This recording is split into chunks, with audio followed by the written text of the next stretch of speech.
So following on the heels of my internal versus external control discussion, I wanted to bring up some extra questions. But first I'm going to recap it. Right? What's the difference between internal control versus external control?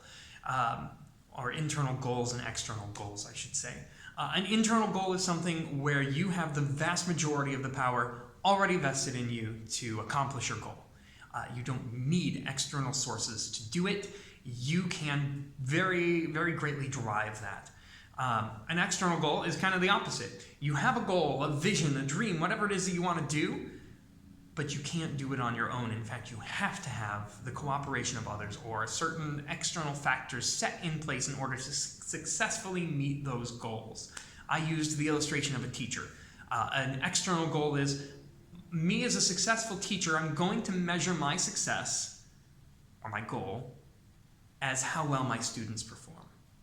And I kind of talked about how I have a little bit of control, what I give them, how I teach, etc.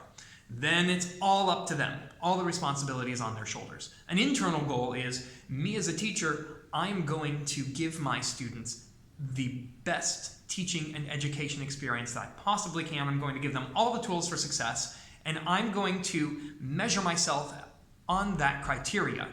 What they do with the tools is not my responsibility.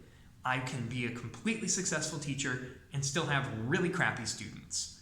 That's not on me, that's on them, which is why I would never teach kids in a school environment for like a traditional classroom, because it would drive me nuts. I want to go to a college where I can legitimately say, the onus is on you. There's a little glimpse into my mind. So that is that was the preface of the prior video, and we discussed a few things about how do you shift those. So I have 3 specific questions, which are really all the same questions, so to speak, but from a different angle. So imagine holding a sphere or a ball. You can look at it from one angle. You can look at it over here. You can hold it to the light a different way. That's what these 3 questions are, to kind of help determine where are my goals. So question number 1 is really obvious. This is my dream. This is my measure of success, so on and so forth. Question 1, who controls your outcome?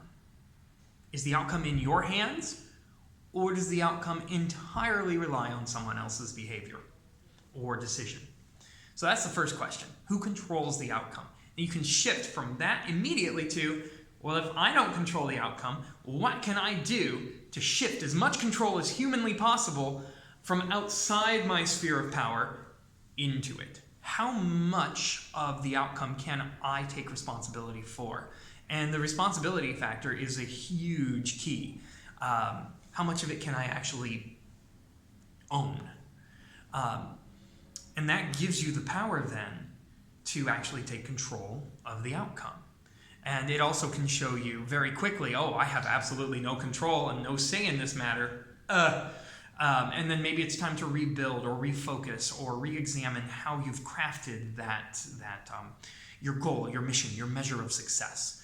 So the third question then, who controls the outcome?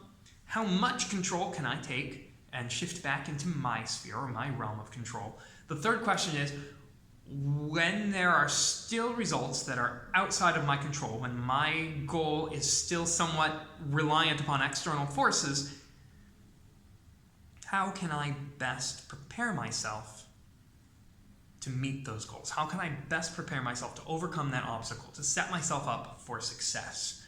So those are the 3 questions that I would have you ask if you're thinking about your current personal goals or your current measure of success. If you are feeling like just nothing's going right, you just can't get it down, you can't do whatever, it's not working, you just don't have power, I want to invite you to just step back, look at your choices, or look at your decisions, and look at your measurement system, so to speak, and examine those 3 questions and see where you fall in the spectrum.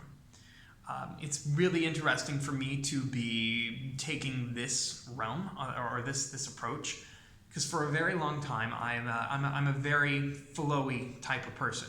I believe in flow.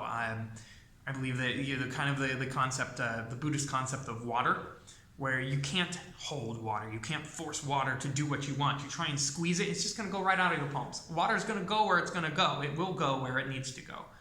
And I've found that the harder I grip at certain things, the more stressed I become, and it doesn't actually provide the outcome I want.